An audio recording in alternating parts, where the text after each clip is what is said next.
Cette élection, elle est importante pour plusieurs aspects. L'élection présidentielle, c'est l'élection reine qui intéresse le plus les électeurs et qui les fait participer le plus. Cette année, elle ne suscite pas vraiment d'intérêt. Il n'y a à ce stade de la campagne que 67% des Français qui disent qu'ils sont certains de se rendre aux urnes. C'est moins que ce qu'on mesurait lors des élections précédentes. Donc il est possible qu'on ait un taux de participation qui soit historiquement faible. Si ça se confirmait, la France irait à rebours de ce qu'on a pu voir lors des récentes élections aux États-Unis, en Allemagne, au Japon, où la participation a plutôt eu tendance à remonter. Deuxième élément qui est intéressant, c'est de constater à quel point la campagne électorale, aux yeux des Français, elle est centrée sur un sujet qui est le pouvoir d'achat. C'est beaucoup plus important à leurs yeux que les autres enjeux, le système de santé, l'environnement, l'immigration par exemple. Et là encore, c'est quelque chose qu'on retrouve dans de nombreux pays occidentaux parce que tout simplement la montée de l'inflation et désormais l'inquiétude vis-à-vis des conséquences économiques de la crise ukrainienne, évidemment, ça alimente les craintes des opinions publiques vis-à-vis de cette question du pouvoir d'achat.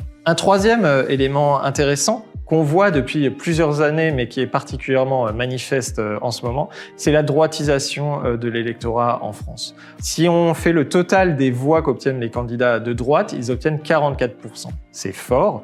Et si on y ajoute Emmanuel Macron, et la majorité des Français jugent qu'il est au centre droit, voire à droite, on passe à 72%, ce qui serait évidemment historique.